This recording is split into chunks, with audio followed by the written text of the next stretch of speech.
I saw a video recently on Instagram of Sergio Ramos training, and just looking through the comments, I can see that people are a bit confused with what to be doing outside of your technical or fitness training. So what you have to think is Ramos has built his body over time through years of training, playing, everything that's gone into it, eating the right food as well.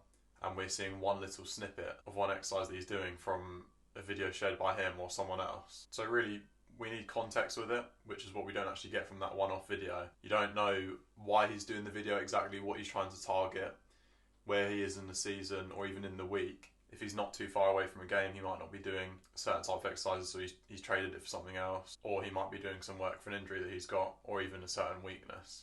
You don't see everything that players do, and only going by a little tiny snippet and trying to copy that isn't going to be probably the most optimal thing that you can be doing with your training. Another thing as well, there isn't an insert footballer workout that you can copy and end up with a body like theirs. For a start, everyone's got their own body with its own needs, strengths, weaknesses. So you should be trying to work on that instead of trying to be someone else's, because there's a good chance you won't be able to get theirs. You won't be able to get a body like Adama, for example. Plus, they've built up their training age, basically been training for a long time. So as if one workout or one exercise is going to replicate that. Especially when you're younger and you see this, for example.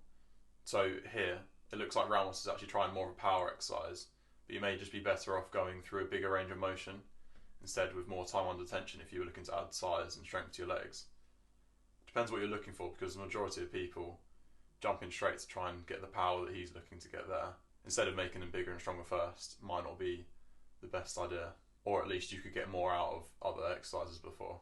Also, it sounds quite mad because these clubs are so good, they've got so much money, and yeah, they're just at the top of the game. But some of the videos you see of them training in the gym, they're not actually the best quality. Or to be fair, we don't know what they're trying to do, but a lot of the time the exercises don't look the best. So trying to go by that might not actually benefit you too much, or you could be doing things that would help actually more than that.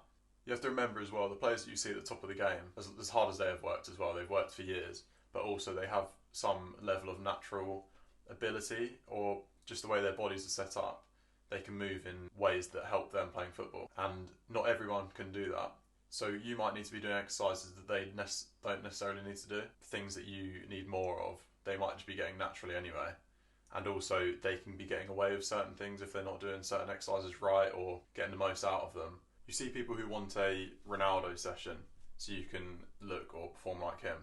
But you look at what he did. When he came to England, he looked skinnier, so he wanted to put on more size, strength to deal with the English game probably. And he did that by strength training and also eating in a calorie surplus. So basically eating more food than you're burning. And then through his career, whether it's naturally or not, he's leaned out a little bit more to suit the needs of his game. Through that, he'd be doing the exact same exercises, but just eating a little bit less, so that you're in a calorie deficit.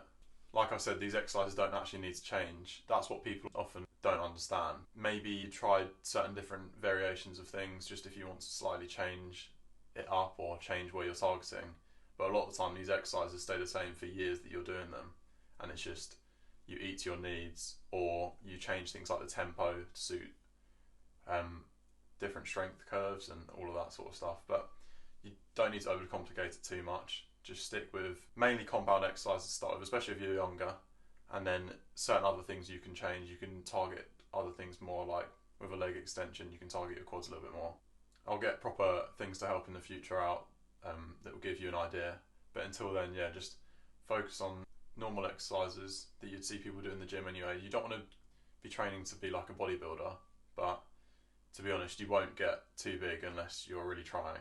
That's another misconception that people often think. You just want to be building it up over time, the difficulty of it, whether that's through weight, sets, reps, whatever. And with consistency, you'll end up seeing results. Do that over years, as well as playing all the time, running, everything like that. And maybe you'll get a body like Ronaldo.